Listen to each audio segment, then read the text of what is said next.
오늘의 말씀은 창세기 6장 1에서 8절입니다. 구약 페이지로는 7페이지입니다.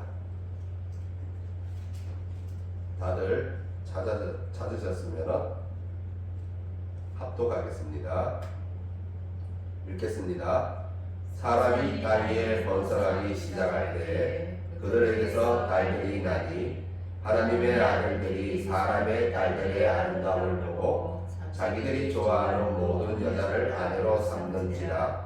여호와께서 이르시되 나의 영이 영원히 사람과 함께하지 아니하리니 이는 그들이 육신이 됨이라. 그러나 그들의 날은 120년이 되리라 하시니라. 당시에 땅에는 넷비림이 있었고 그 후에도 하나님의 아들들이 사람의 딸들에게로 돌아와 자식을 낳았으니 그들은 용사라 고대의 명성이 있는 사람들이었더라. 여호와께서 사람의 죄악이 세상에 가득한가 그의 마음으로 생각하는 모든 계획이 항상 악할 뿐임을 보시고 땅 위에 사람 지으셨음을 한탄하사 마음에 근심하시고 이르시되 내가 창조한 사람을 내가 지면에서 쓸어버리되 사람으로부터 가축과 기는 것과 공중의 새까지 그리하리니 이는 내가 그것들을 지었음을 한탄하이니라 하시니라. 그러나 노아는 여호와께 은혜를 입었더라. 아멘.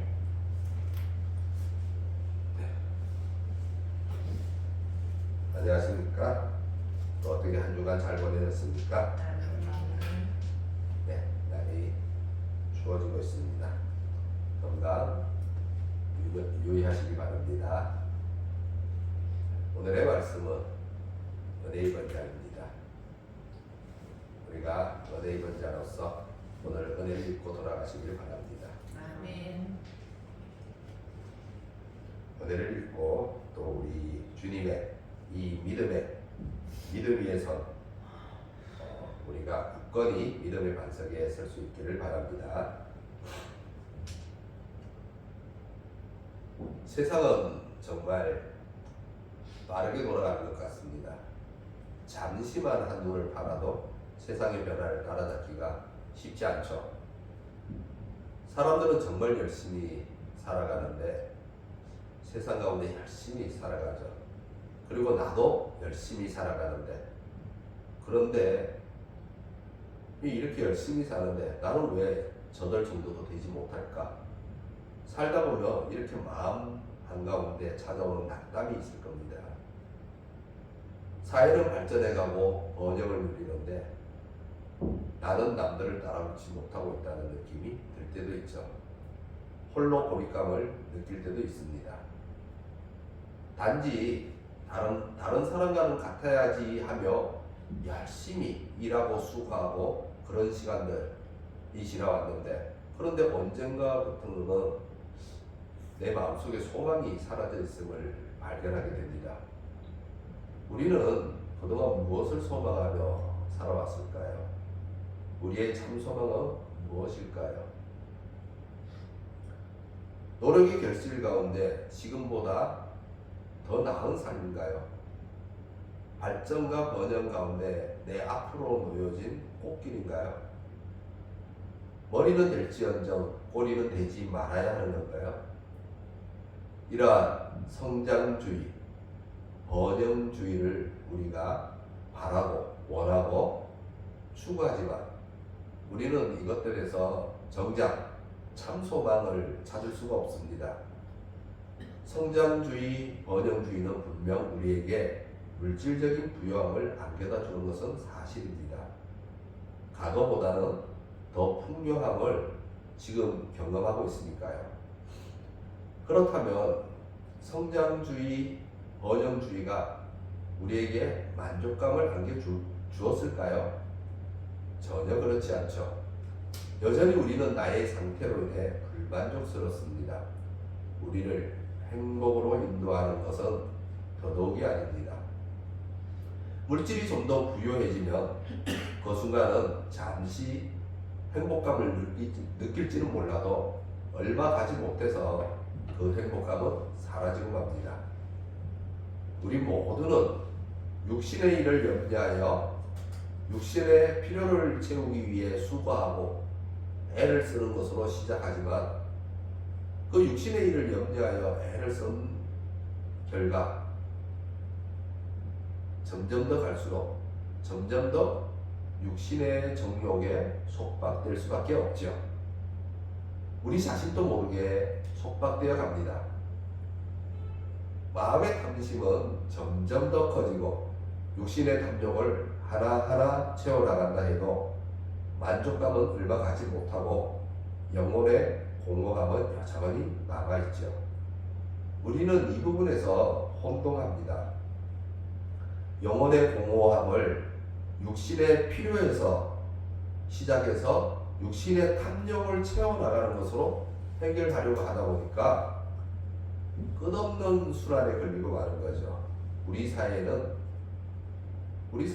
마니아라는 사람들이 있습니다. 뭐 자동차 마니아, 게임 마니아, 스포츠 마니아, 음악 마니아 등등 많은 마니아들이 있습니다. 이런 사람들은 거기에 푹 빠져 있죠. 이 마니아라는 말은 헬라에서 온 말인데 헬라에서 이 마니아라는 말은 광기입니다. 광기. 예. 한마디로 우리말로 쉽게 말하면 미쳤다는 거죠. 예를 들어 스마트폰 마니아들은 자신의 스마트폰이 멀쩡한데도 불구하고 새로운 모델의 스마트폰이 출시되면 밤을 새워서라도 매장 앞에 줄을 서서 기다려 새로 출시된 스마트폰을 획득해야만 되고 그것을 획득했을 때 행복감을 느끼며 카메라 앞에서 들고 자랑하는 것을 볼 수 있습니다. 그리고 이것을 계속해서 무한 반복하는 거죠. 끝없는 루프에 걸려 있습니다. 이것은 돈을 버는 일에서도 마찬가지입니다. 돈을 버는 사람들이 점점 더 돈을 벌고 싶어 하잖아요. 부자들이 돈 버는 일에 더 집착합니다. 우리는 이렇게 영혼의 공허함을 육신의 일로 채우려고 하다 보니 끝없는 성장주의, 번영주의를 추구하는데 이게 끝이 없는 거죠. 그래서 이게 탐욕으로 나타납니다. 그러면 성장주의나 번영주의로 인해 부유해진 것이 우리의 인간성이나 사회관계를 더 낮게 만들었느냐? 그렇지 않죠. 그렇다고 말할 수 없습니다. 우리 내면에 있는 인간성은 고대에 살던 사람들이나 현재의 사람이나 차이가 있을 수 없습니다. 모두 다 자신 앞에 놓인 현실을 염려하고 자신 앞에 놓인 현실에 집중하면서 자기중심적인 사람이 되어갑니다. 자기중심적인 거죠. 그래서 이에 있어서 동일합니다. 그러다 보니 인간관계는 여전히 순수성이나 진정성을 발견할 수가 없습니다. 여전히 계산적이고 자신의 이익을 다룹니다. 모두 육신의 일을 염려하다 보니 육신의 정욕에 속박되어 있기는 매한가지이기 때문에 이로 인해서 우리는 참다운 안식을 누려보지를 못하고 있습니다. 그렇다면 순수성, 진정성, 참 행복은 어디에서 찾을 수 있을까요? 이것들은 셈의 근원을 우리가 찾아서 올라가듯이 우리의 근원으로 거슬러 올라가야 발견할 수 있는데 우리는 하나님에 의해 창조된 피조물입니다. 그러다 보니 하나님 앞으로 나아가야 하나님에게서 순수성, 진정성, 참 부요, 참 행복, 참 생명, 참 인식을 찾을 수 있습니다. 하나님은 인간들을 만드셨는데 자기 형상대로 만들었습니다. 우리 창세기 1장 26절에 나와 있는 것처럼 하나님의 형상대로 만들었다고 되어 있지 않습니까? 네. 즉, 이 말은 우리에게 하나님의 형상이 보이도록 만들었다는 것입니다. 그러니까 우리에게서 하나님의 형상이 드러날 때 우리를 만드신 목적에 부합한 삶을 우리가 살고 있다는 거죠. 하나님 앞에서 우리의 모든 필요, 그 모든 필요를 이 하나님의 형상이 드러날 때 우리가 하나님 앞에서 모든 필요를 찾고 있는 것이며, 즉 순수성, 진정성, 참부요, 참행복, 참생명, 참안식 등이 우리가 하나님 앞에서 찾아지는 겁니다. 이때 하나님과 우리와의 관계는 매우 유기적으로 됩니다. 유기적이 되죠. 유기적인 관계입니다. 유기적인 관계라는 것은 무슨 말이냐면, 이걸 국어사전에서 찾아보면은 이 한 생물체 안에 각 생물체들은 각 구성 이 부분들이 있습니다. 우리도 뭐 장기들이 있고 폐도 있고 구성 부분들이 있습니다. 이런 각 구성하고 있는 각 부분이 서로 밀접하게 관련을 가지고 떼어낼 수 없는 관계를 말합니다. 여기서 우리 폐를 쭉 떼어내면 어떻게 됩니까? 다른 것들이 다 죽어버리죠. 그리고 떼어진 그 폐도 죽는 거고, 심장을 떼어내도 마찬가지고, 마찬가지로 이것들이 다 서로 연결이 되어 있습니다. 그래서 우리가 이렇게 간이 잘못되거나 콩팥이 잘못됐을 때 이식 수술을 받아보면 저항이 걸리죠. 그래서 이것에 대해서 주사를 맞아가면서 저항이 걸리는 것을 제거해야 살지, 그냥 이식만 해갖고는 사람이 죽습니다. 이 쇼크가 일어나서. 그러니까 자기 몸 안에 있는 그 하나가 바로 유기적으로 움직이는 거죠. 유기적 관계를 맺고 있는 거죠. 근데 다른 게 들어오면 그 관계를 못 맺습니다. 다른 게 들어오면 관계를 못 맺고 이런 식으로 생명의 위협을 초래하죠. 그러나 자기 것들은 서로 유기적인 관계를 맺어서 그 생명체 하나, 온전체 하나를 유지하는 겁니다. 이게 이제 유기적인 관계입니다. 즉 이렇게 하나님과 우리가 유기적인 관계가 맺어지는 거죠. 하나님의 형상을 드러낼 때, 우리가 하나님의 형상을 드러낼 때 하나님과 우리가 유기적인 관계가 되는데, 이렇게 유기적인 관계가 되면은 하나님은 말씀하시기를 보시기에 심히 좋았더라라고 하실 수 있는 거죠. 하나님과 우리의 관계가 밀접해져서 떼어내려야 떼어낼 수 없는 관계가 되어버린다면, 하나님은 인간과 생물들을 만드시고 충만과 번성의 복을 주신 것에 대해서 좋았더라라고 하실 수 있는 거죠. 그러니까 이렇게 하나님의 유기적인 관계 안에서 성장주의와 번영주의는 좋았더라라고 되는 겁니다. 그러나 하나님과 이렇게 유기적인 관계를 이루지 못한 상태가 되다 보니까 충만과 번성의 복은 땅에 재앙이 가득함으로 나타났습니다. 이로 인해 하나님께서는 좋았더라라는 말씀을 하지 못하시고 한탄을 하시게 되었습니다. 창조주 하나님이 우리 인간들을 사랑하듯 우리도 하나님이 사랑하는 대상을 사랑해야 되는데, 하나님이 사랑하는 대상을 사랑하는 것, 즉 사랑 안에서 우리가 거룩하고 흠이 없게 되는 것, 그것을 하나님은 우리에게서 원하고 바라고 구하고 있었습니다. 이러한 하나님의 뜻에 합할 때 우리의 영혼도 이를 통해 범사에 형통하고 복을 받게 됩니다. 그러나 아담과 하와의 범죄 이후 인류는 하나님이 정하신 그 사랑의 질서, 하나님의 형상을 드러내는 그 질서를 파괴해버리고 인간 스스로 새 질서를 만들어서 우리들만의 세상을 만들고자 했습니다. 하나님을 배제하고자 했던 그 아담과 하와의 죄가 고스란히 후세대에게 유전되고 있었던 거죠. 본래 사람은 창세기 2장 17절에 하나님의 명령대로 죄를 범한 순간에 죽어야 했습니다. 멸절되어야 했죠. 그런데 하나님의 사랑과 자비는 그의 후손들이 세대를 이어나갈 수 있도록 은혜를 베풀었습니다.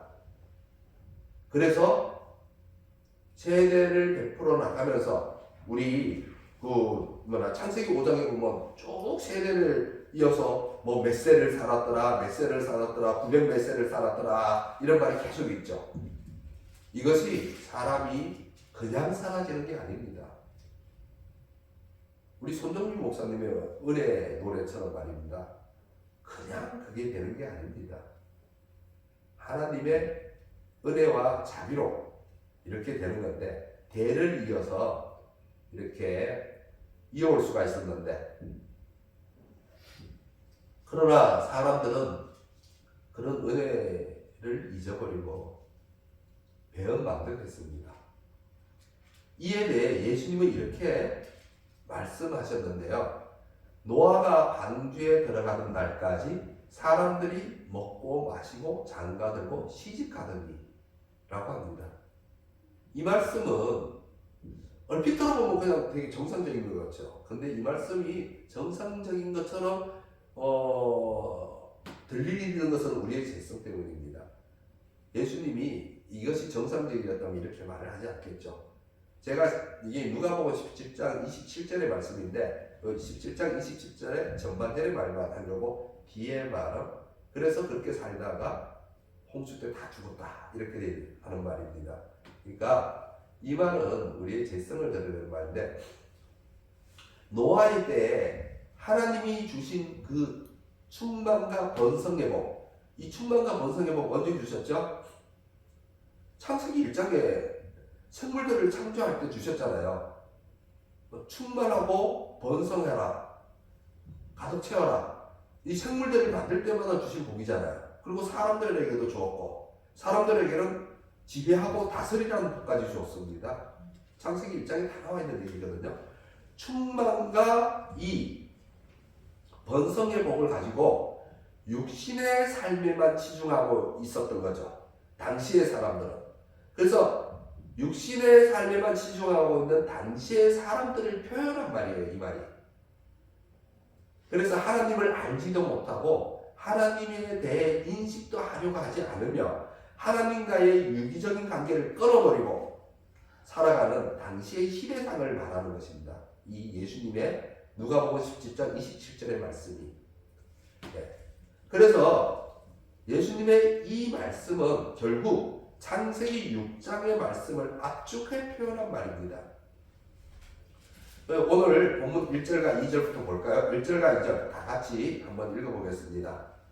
오늘 본문 창세기 6장 1절 2절 자 읽겠습니다. 사람이 땅 위에 번성하기 시작할 때 그들에게서 딸들이 나니 하나님의 아들들이 사람의 딸들의 아름다움을 보고 자기들이 좋아하는 모든 여자를 아내로 삼는지라. 아멘.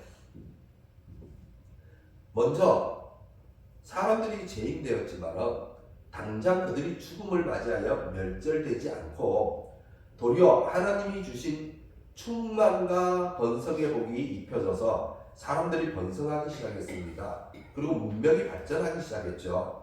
그래서 도시가 세워지고 성이 세워지고 탑도 세웁니다. 창세기 10장에 가면 바벨탑 사건도 있지 않습니까? 바벨탑을 세웠는데 사람들이 힘을 합쳐 바벨탑을 세웠는데 하늘에서 하나님이 보시니 이 사람들이 합쳐 있으면 못할 일이 없을 것 같으니까 그들을 다 언어가 혼잡하게 하시죠. 언어를 혼잡하게 해서 그래서 이제 바벨탑을 무너뜨립니다.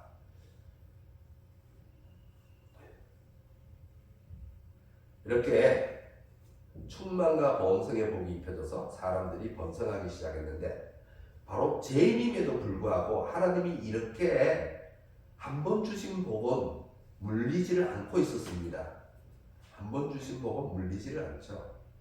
우리는 이렇게 하나님께서 주신 성장주의와 번영주의의 복을 좋아합니다. 그리고 이것들을 가지고 누리고 싶어 하죠. 그러나 어떻게 누려야 할지를 모르는 겁니다. 따라서 자기 소견대로 누리다 보니까 하나님이 이를 보고 한탄하시게 됩니다. 복을 줘도 복을 제대로 누릴 줄을 모르는 거죠. 그 준 복을 가지고 자꾸 악한 마음으로 악한 생각으로 악하게 쓰려고 합니다. 그러니까 하나님께서 근심하시고 한탄한다고 합니다. 그래서 2절을 보면은 2절은 남자들이 여자들을 아내로 취하는 당시의 시대상을 표현한 것인데, 지금 창세기 6장은 인간의 타락을 고발하고 있습니다. 그런데 이 타락이 어지간한 정도의 타락이 아니라 그 정도가 매우 심해서 하나님의 심판을 불러일으키는 수준까지 다가는 거죠. 즉 종말의 때의 부패와 타락을 우리에게 말씀하고 있습니다. 그래서 이런 종말의 관점에서 이 6장의 말씀들을 보면 좀 더 말씀이 더 잘 이해가 되는데요. 2절을 보시면 2절의 표현이 이런 거죠. 자, 2절을 보시면 2절의 표현은 남자들이 여자들을 아내로 맞을 때 그 행하던 모습을 무엇에다가 오버랩 시켜버리냐면은 뱀의 유혹을 받은 하와가 선악과를 취할 때의 모습처럼 표현하고 있는 겁니다. 무슨 말이냐 하면은 하와가 뱀의 유혹을 받아 선악과를 취한 것은 하나님을 배제하려고 했던 제약이죠. 하나님 없이 살려고 했던 제약입니다. 그런데 그 죄가 노아의 때에 남자들이 아내를 취하는 모습에서 절정에 다루고 있는 것을 나타내고 있는 건데요. 하나님을 배제했던 죄가 노아의 때에 와서 부패와 타락이 극에 달해 있었던 것입니다. 그것이 남자들이 아내를 취하는 모습에서 나타나고 있다는 건데, 2절을 이렇게 보시면 먼저 남자들이 여자들을 보고 이렇게 되어 있습니다. 그러니까 하나님의 아들들이 사람의 딸들의 아름다움, 이제 여기서 순서가 아름다움, 이렇게 우리말로는 아름다움을 보고 이렇게 되어 있는데, 이제 여기 히브리어 원어에서는 보고가 먼저입니다. 보고. 그래서 이제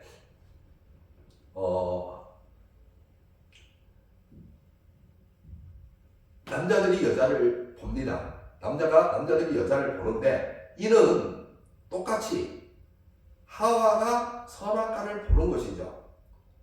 역시 여기에서도 선악과를 본다 할 때 본다가 먼저 나옵니다. 이 똑같이 6장 2절의 말씀이나 그 3장의 말씀이나 똑같이 그 본다라는 라라는 동사를 제일 앞에 냅니다. 보죠. 우리는 육신의 눈으로, 육신의 정욕의 눈으로 봅니다. 그렇게 보면 어떻게 되죠? 그게 참 아름다워 보이죠. 탐스러워 보이죠. 그래서 두 번째는 뭐를 보죠? 딸들의 아름다움을 말하고 있습니다. 딸들의 아름다움. 근데 딸들의 아름다움 할 때 요 아름다움, 이는 하하가 선악과를 보고 든 생각입니다. 요 아름다움이 선악과를 보고 든 생각이죠. 뭐 우리 표현에서는 먹음직한 이렇게 했는데 요 이제 원어를 보면 조금씩 달라집니다. 그래서 아름다움이죠. 이는 하와가 선악과를 보고 든 생각인데, 그런데 세 번째는 보면은 여기 모든 여자를 아내로 삼는다. 근데 하와가 선악과를 취하는 겁니다. 이것을 둘이 오버랩 시켰어요. 그래서 동일한 단어를 사용해서 라보다, 그리고 저기 토부, 좋음, 아름다움, 이런 토부 두 번째, 그 다음에 세 번째 라카흐, 취하다라는 동사를 써서 똑같이 오버랩 시켜놓고 이게 말씀을 하시는 겁니다. 그래서 이 2절의 말씀 속에는 바로 아담과 하와의 죄가 들어있는 겁니다. 이게 무슨 말이냐면은 이제 이렇게 제가 원어로까지 했는데, 이게 무슨 말이냐면 이 노아의 때에 사람들이 짓는 죄를 아담과 하와의 죄로 연결시켜서 아담의 하와의 죄가 언제까지요? 끝날까지 계속될 것임을 암시하고 있는 겁니다. 종말의 때에 이르는 이 아담과 하와의 죄가 종말의 때에 이르는 거죠. 아담과 하와의 죄가 뭐죠? 바로 하나님을 떼내려고 하는 죄, 하나님의 흔적을 지워버리려 하는 죄, 하나님을 배제하는 죄지 않습니까? 그러니까 이 죄가 끝까지 간다는 겁니다, 인간들에게. 그리고 이와 같은 것을 축소시켜서 우리에게 또 알려주는 게 있죠. 그게 뭐냐면 여로보암의 죄입니다. 여로보암 우리 열왕기상 다 읽어보셨죠? 읽어보면은 그 솔로몬이 타락하고 나서 하나님이 이제 나라를 갈라버리겠다고 선언을 하잖아요. 그리고 나서 이제 솔로몬이 죽고 나서 남유다와 북이스라엘로 갈라집니다. 이때 북이스라엘 10개 지파는 여로보암이 가지고 가고 남유다 1개 지파 또는 2개 지파는 솔로몬의 아들 르호보암이 왕이 됩니다. 이때 하나님의 성전이 바로 예루살렘에 있지 않습니까? 남유다에 있어요.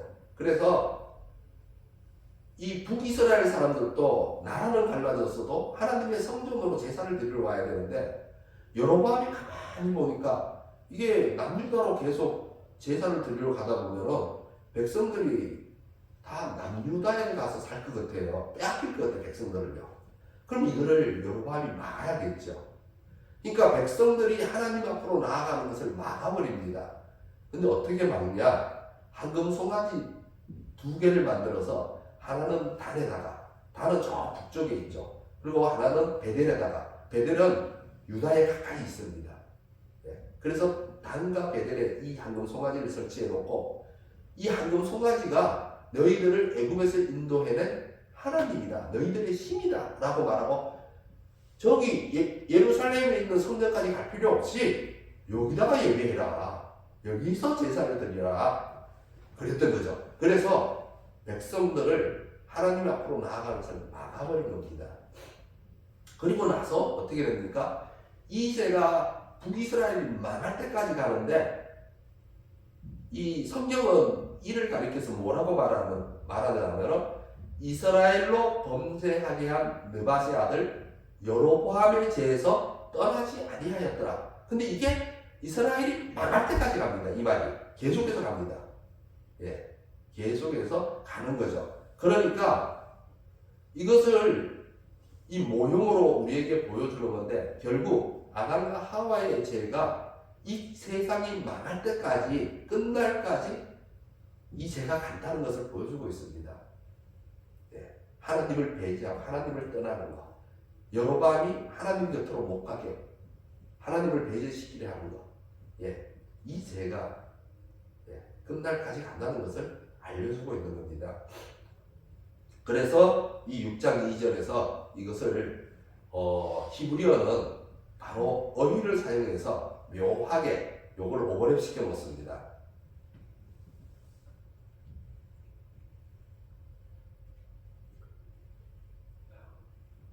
이렇게 사람들은 하나님을 배제하려고 하는 아담과 하와의 죄에서 떠나지 않고 있는데 하나님을 배제하는 일에 온 힘을 다 쓰고 있죠. 그래서 우리 제일 많이 주장되는 게 뭐죠? 이 하나님을 배제하는 그 과학 이론, 법칙으로도 아니고 설 이론인데 바로 진화론이지 않습니까? 진화론. 원숭이에서 사람이 진화했다고 하는 그 진화론이 제일 앞장서서 하나님의 흔적을 지워버리려고 하죠. 성경은 자연에 새겨진 하나님의 영광을 찬양하고 있는데 과학은 자연에서 하나님의 영광을 없애려고 합니다. 따라서 학생 때부터 학교에서 이러한 학문을 학습하고 자라는 바로 우리는 하나님 없는 삶을 추구하려고 하는 겁니다. 하나님이 어디 있어? 무슨 말이야? 하나님이 어디 있어? 넌 창조하니 다 진화론이야. 진화했어. 이렇게 하나님을 배제하려고 드는 거죠. 노아의 때처럼 말입니다. 우리 3절을 다 같이 읽어보겠습니다. 3절 다 같이 읽어보겠습니다. 여호와께서 이르시되 나의 영이 영원히 사람과 함께 하지 아니하리니 이는 그들이 육신이 됨이라. 그러나 그들의 날은 120년이 되리라 하시니라. 아멘. 하나님의 영이 영원히 사람과 함께 아니한다고 하는데 그 이유는 사람이 육신이 되기 때문이라고 합니다. 이는 하나님과 맺고 있던 유기적인 관계에서 떨어져 나가는 것이죠. 지금까지 우리가 살펴봤듯이 사람들은 하나님을 배제하려고 합니다. 하나님의 흔적을 자꾸 지워버리려고 하죠. 그 대신 육신의 필요로부터 시작해서 육신의 정욕을 채우는 일에 수고와 노력을 아끼지 않습니다. 육신의 일에만 신경을 쓰는 거죠. 하나님의 일은 생각하지 않습니다. 하나님의 뜻은 관심이 없죠. 하나님의 이렇게 뜻에 관심이 없다 보니, 그래서 이를 가리켜 하나님은 사람이 육신이 된다고 말합니다. 다른 말로 말하면 우리는 어떤 존재입니까? 성령님이 거하는 성전이었습니다. 우리 몸은 성령님이 거하는 성전으로 지어졌습니다. 그래서 하나님의 영이 사람과 함께하는 유기적인 관계를 맺고 있었던 거죠. 성령님이 우리 안에 임재하고 찾아와서 우리 안에서 일을 하시지 않습니까? 그래서 우리 몸은 성령님이 거하는 성전이 되어야 하는데 산당이 되어버린 거죠. 하나님의 영이 우리 안에 있어서 유기적인 관계를 맺고 있어야 하는데, 그런데 이제는 어떻게 됩니까? 성령님은 거하지 않고 그 빈자리에 대신해서 우리 자신의 필요, 우리 자신의 정욕을 채워넣는 겁니다. 그래서 하나님의 영은 그만 거할 공간을 잃어버리고 사람들과 함께 할 수 없게 되어버린 거죠. 우리 안에 공간을 내어주지 않으니까. 하나님의 영이 우리 안에 임재할 공간을 얻지 못하다 보니까 우리와 관계를 맺지 못하게 됩니다.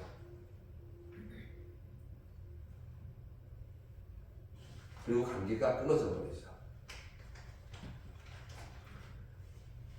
이에 대해 우리 4절을 또 다 같이 읽어보겠습니다. 4절을 읽겠습니다. 당시에 땅에는 네피림이 있었고 그 후에도 하나님의 아들들이 사람의 딸들에게로 들어와 자식을 낳았으니 그들은 용사라 고대의 명성이 있는 사람들이었더라. 이 4절의 말씀은 2절과 함께 더불어 그 인간의 죄악을 그대로 말하고 있습니다. 이 남자가 여자를 아내로 취하는 모습을 통해 인간의 죄악이 극에 달하는 것처럼 4절의 말씀은 인간의 그 포악성이 극에 달한 것을 보여주고 있는데요. 하나님의 영에 함께하지 않은 유기적인 관계가 끊긴 사람들은 하나님께 받은 복인 성장주의와 번영주의로 인해 번성해 갑니다. 그리고 또 문명도 발전해 가죠. 성이 세워지고 벽돌로 집을 짓고 문자가 발견되고 점점 더 화려해지고 지식이 늘어납니다. 그리고 그 번성은 어떻게 나타나냐면 다른 민족보다 우월성을 나타내면서 폭력과 전쟁을 통해 영웅들의 신화를 세상에 남기고 있습니다. 그리고 땅끝까지 전하고 있는 거죠. 지금 우리 현대도 보듯이 러시아가 우크라이나보다 우위에 있으니까 그냥 힘으로 그 나라를 누르고 폭력을 가하지 않습니까? 푸틴은 그런 폭력의 영웅이 되어서 세상에 알려지고 있습니다.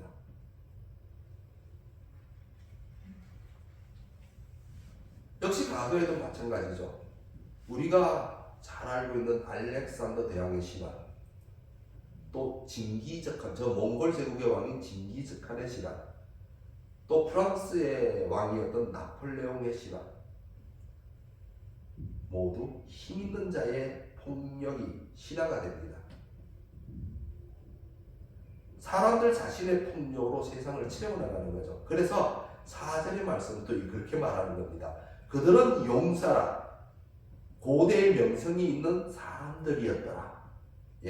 이 명성이 있는 사람들, 폭력으로 영웅이 되는 사람들이죠.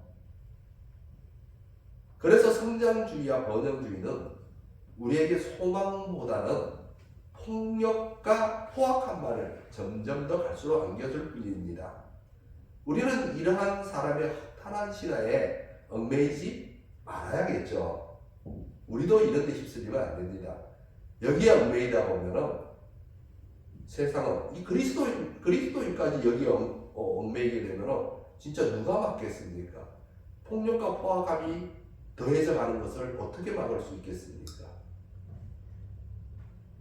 왜 우리 이런 게 있지 않습니까? 특히 그 남자들이 모이면 그러는데, 남자들이 모이면 왜 그런 말을 하지 않습니까? 한때 주먹으로 이름을 날렸던 사람들의 얘기를 좀 하는 편입니다.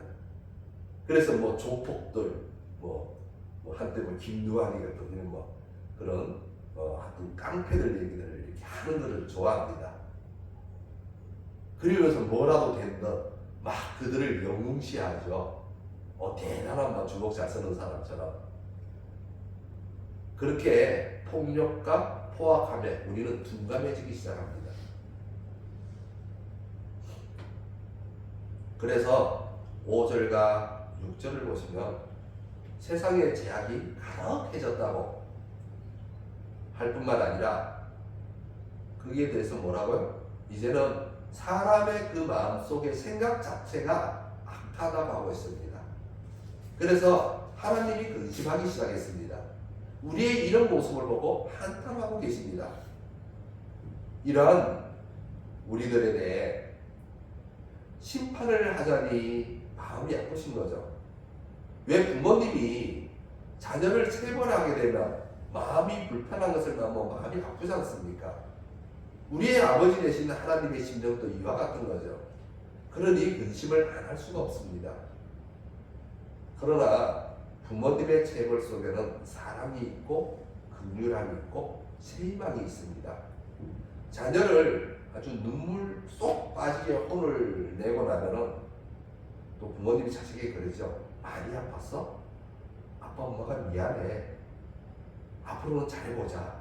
너는 할 수 있을 거야. 이렇게 사랑과 세희망을 불어넣어 주는 거죠. 이것이 부모가 베푸는 은혜입니다.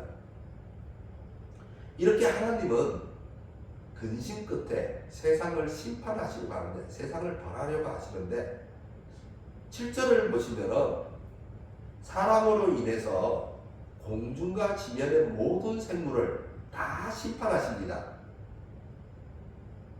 그러나 하나님은 이러한 심판 가운데 은혜를 베푸시는데 세상에서 소망을 완전히 없이 하지 않죠.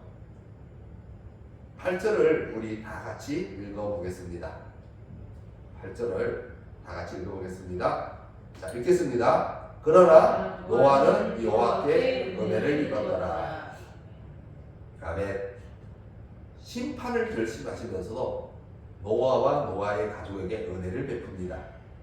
구원의 방주를 그들에게 제시합니다.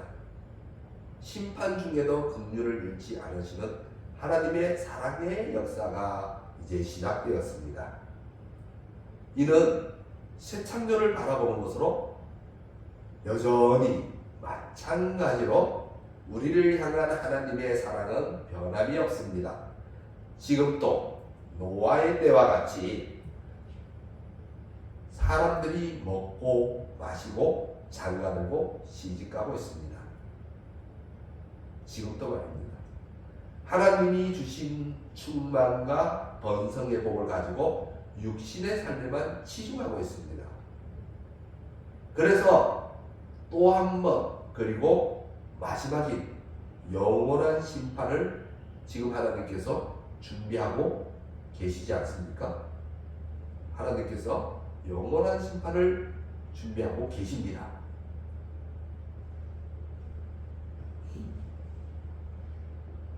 이 또한 하나님께서 준비하시는 가운데서 6절의 말씀처럼 6절에 나타난 하나님의 심정처럼 아마 지금 또 하나님은 한탄하고 근심하고 계시겠죠. 그리고 동일하게 여전히 노아와 같이 하나님께서 은혜를 입히는 자들이 있습니다. 그들이 누굴까요? 하나님께서 은혜를 입히는 자가 누구일까요? 우리는 누구라고 말할 수 있을까요? 하나님께서 은혜를 입히는 자. 이 고민할 필요가 없습니다. 바로 여러분들입니다. 그 이름이 그리스도인이고 하나님의 성도이고 하나님의 백성이고 하나님의 자녀입니다. 즉 우리는 하나님의 은혜를 입은 사람입니다. 노아와 같이 은혜를 입고 구원의 방주에 올라갈 사람들입니다.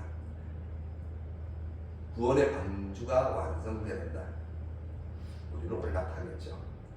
구원이 완성되는 날 이렇게 예수님은 우리의 구원의 방주가 되기 위해 육신의 몸을 입고 임마누엘의 하나님으로 우리에게 오셨습니다. 하나님이 친히 구원의 방주가 되시려고 성육신 하셔서 우리에게 다가오신 거죠. 그리고 세상에 무엇을 세웠습니까? 교회를 세웠습니다. 노아가 세상에서 뚝딱뚝딱 구원의 방주를 만들듯이 예수님은 세상에서 교회를 세우셨습니다. 그래서 이렇게 교회에 와서 예배하는 우리 성도님들이 바로 구원의 방주에 올라가 있는 거죠. 노아 때 영원히 사람과 함께하지 아니한다고 한 하나님의 그 선언이 하나님의 그 근심 가운데 되돌리시고 우리의 구원의 방주가 되기 위해 도리어 친히 임마누엘의 하나님으로 오셨습니다. 세상의 교회를 세우시며 세상 끝날까지 우리와 함께하며 우리에게 은혜를 입히고 계십니다. 그러니 사랑하는 성도 여러분, 우리는 구원의 방주를 올라탄 은혜를 입은 그리스도인입니다. 따라서 세상의 유혹을 따라서 세상의 유혹에 이끌림을 받아서 이 구원의 방주에서 내리는 잘못을 범하지 않기를 바랍니다. 이 구원의 방주에서 하나님의 은혜를 마음껏 누리시는 여러분이 되시기를 구원의 방주가 되시는 주님의 이름으로 축원합니다. 아멘.